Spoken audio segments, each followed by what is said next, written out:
میں نازل کرتا ہے اس میں رکھتا ہے۔ حرم کسے کہتے ہیں؟ حرم اس باؤنڈری کو، اس چار دیواری کو، اس فنس کو کہتے ہیں کہ جس کے اندر کسی شے کی حرمت محفوظ ہو، جس کے اندر کسی شے کی عزت، آبرو، عظمت، بلندی، اس کا وقار محفوظ رہے، اسے کہتے ہیں حرم۔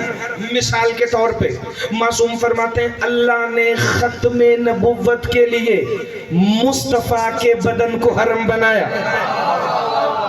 اگر سمجھ آیا تو فکرہ بڑی بلندی پہ لے جائے گا۔ اللہ نے ختم نبوت کے لیے مصطفیٰ کے بدن کو حرم بنایا۔ اس سے آسان کروں تاکہ پھر مشکل فکرہ ایک اور پڑھوں تو آپ کو سمجھ آئے۔ اللہ نے روزوں کے لیے ماہ رمضان کو حرم بنایا ہے، چونکہ روزے ماہ رمضان میں اپنی حرمت کو محفوظ رکھے ہوئے ہیں۔ اللہ نے تاک راتوں کو نزول قرآن کے لیے حرم بنایا۔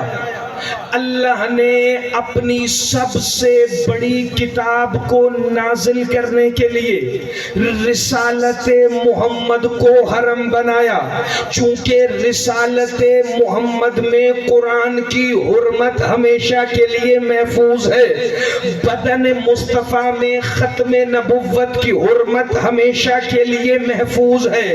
نہ آج کل کے دور میں یہ مجلسیں پڑھی جا رہی ہیں اور مجھے نہیں پتا کتنی دیر تک نہیں پڑھی جائیں گی، لیکن میں اپنے حصے کی نوکری مکمل کر کے بزرگوں جوانوں تک قرآن سے فضائل اہل بیت کو پہنچانے کی اتنی کوشش ضرور کروں گا کہ جتنی خیرات حسین کی ماں نے عطا فرمائی ہے۔ کیوں ہر شے کے لیے ایک حرم ہوتا ہے جس میں اس کی حرمت محفوظ ہے۔ چلو حرم سے جس کے ذہن میں کعبہ آ رہا ہے، معصوم فرماتے ہیں اللہ نے عرب کو حرم بنایا مکے کے لیے، چونکہ مکے کی حرمت عرب کے اندر محفوظ ہے۔ اللہ نے کعبے کے لیے حرم بنایا مکے کو، چونکہ کعبہ کی حرمت مکے میں محفوظ ہے۔ اب جسے حرم اور حرمت کا لفظ سمجھ آ گیا وہ ایک دفعہ 7-8 جملے سنے اور پھر نتیجے پہ اتنا خوش ہو لے جتنا اس رجب کے مہینے میں خوش ہونے کا حق ہے کہ بدن نبوت کو حرم بنایا ختم نبوت کے لیے، مصطفیٰ کی رسالت کو حرم بنایا قرآن کے نزول کے لیے، رمضان کو حرم بنایا روزوں کی حرمت کو قائم رکھنے کے لیے، عرب کو حرم بنایا مکے کی حرمت کے لیے، مکے کو حرم بنایا کعبے کی حرمت کے لیے۔ کیا کہنے ابو طالب کے حرم کے جو اللہ کے حرم میں حرم بن کے آئی۔ زندہ باد، ہاتھ اٹھانا جسے فکر سمجھ آئے بھائی۔